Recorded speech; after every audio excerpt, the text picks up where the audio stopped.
Welcome. In this lesson, I really recommend you bite the bullet, take some time to read each problem carefully and get to understand each step. So as you get further into the IXL program or the IXL lesson and you're getting less and less information given, you can find them out yourself because you've got some experience.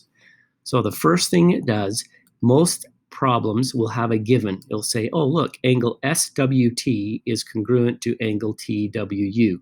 That's a given. So that first statement is given.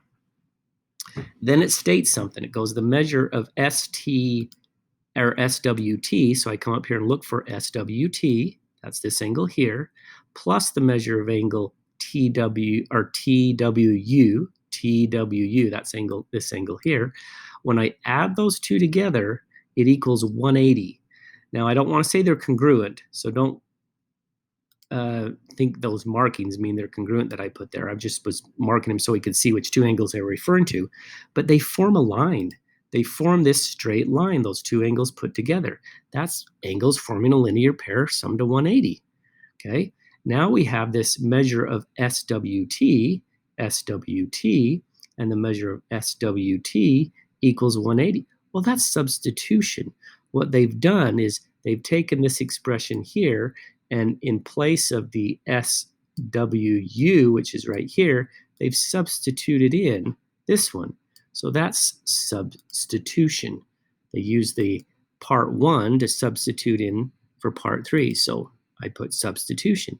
Then we just do a little algebra, because when I add those two together, it's two of them. It's two measures of angle SWT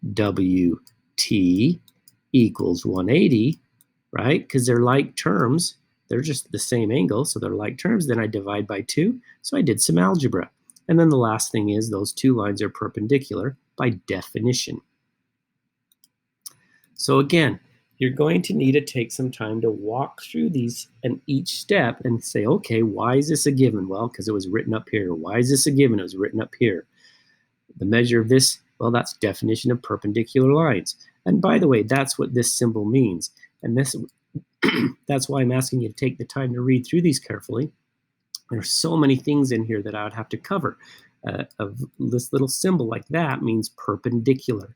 If you see two lines like this, that means parallel. And then the last thing, again, we're going to come down here and we're going to find out, okay, why is UVW congruent to XYZ? Well, that's going to be definition of congruency right there. Those two, their measures are equal. And if their measures are equal, by definition, those two are congruent. So, definition of congruency. I'm going to jump ahead because I don't want to spend too much time doing the ones that have all the statements written. But here's one I'm going to walk through, and then after this, just try to work through them on your own. First of all, read the statement that's given at the top. Angle P and angle Q are complementary. That's a given. So right off here, I go, oh, that's a given. So I find this given statement, given. And angle R and angle P are complementary. Oh, that's another given. So I come down here and given. Usually the first two statements are given. Now it says the measure of angle P plus the measure of angle Q equals 90.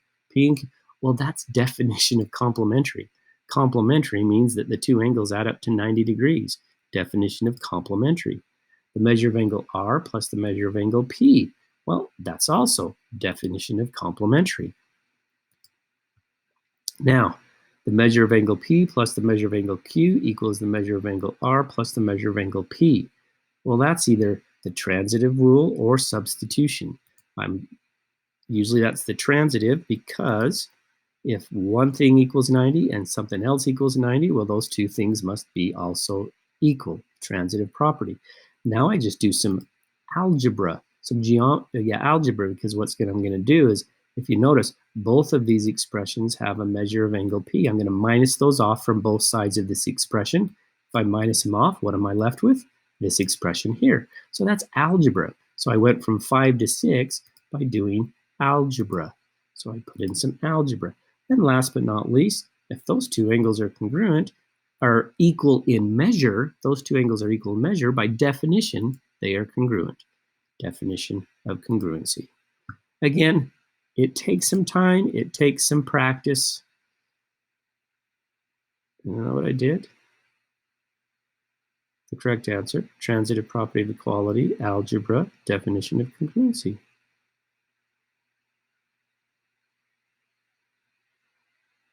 Oh, whoops. Oh, you see what I did wrong? All right.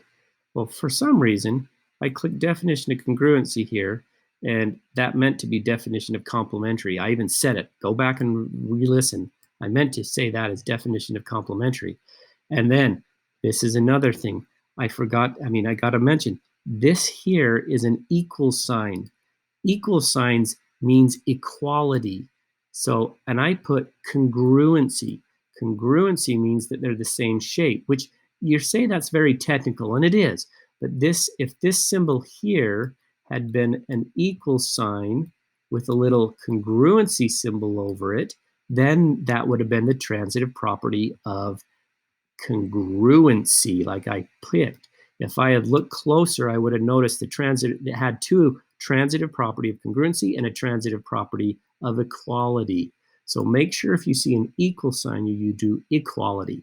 If you see a congruent symbol, then you do transitive property of congruency. This one I just typed in wrong. Well, not that one, but here I clicked on the wrong one. This one I wasn't paying attention, and I didn't look at the equal sign, which is the transitive property of equality. Again, it takes practice. If you have questions, though, do bring your concerns to class.